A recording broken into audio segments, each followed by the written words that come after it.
नाम से क्लियर है, गोइंग, यानी कि जो गो चलती चली जाएगी, रुकेगी नहीं। बिजनेस जो है वो अपने ऑपरेशन को, अपनी ऑपरेट्स को, अपनी ट्रांजेक्शन्स को रन करता ही चला जाएगा, वो रुकेगा नहीं।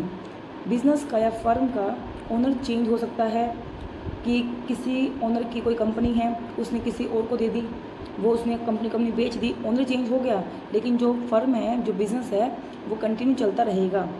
हम फर्म इसी बेसिस पे बनाते हैं कि जो हमारा फर्म है वो कभी लिक्विडेट नहीं होगा। इसलिए हम एक्सपेंस करते हैं किसी भी बड़ी चीज़ के ऊपर, उसको हम एसेट में इंक्लूड करते हैं, एक्सपेंस में इंक्लूड नहीं करते। मैं आपको एग्जांपल दिखाती हूँ। अगर हम गोइंग कंसर्न कंसेप्ट को फॉलो करते हैं तो ये देखिए, हमने क्या किया, मशीन को परचेज़ किया। इस मशीन को परचेज़ करने में पैसा लगा है, लेकिन हम इसको एसेट में इंक्लूड करेंगे। क्यों? क्योंकि ये मशीन से हम क्या करेंगे, रेवेन्यू जनरेट करेंगे इस मशीन से काम करके। इसकी डेप्रिशिएट तो होगी वैल्यू टाइम टू टाइम, लेकिन उसके बावजूद भी इसे हम रेवेन्यू क्या करेंगे, अर्न करेंगे। बिजनेस को ये रेवेन्यू जनरेट करने में क्या करेगी, मशीन हेल्प करेगी। इसलिए ये हमारी क्या है, एसेट है।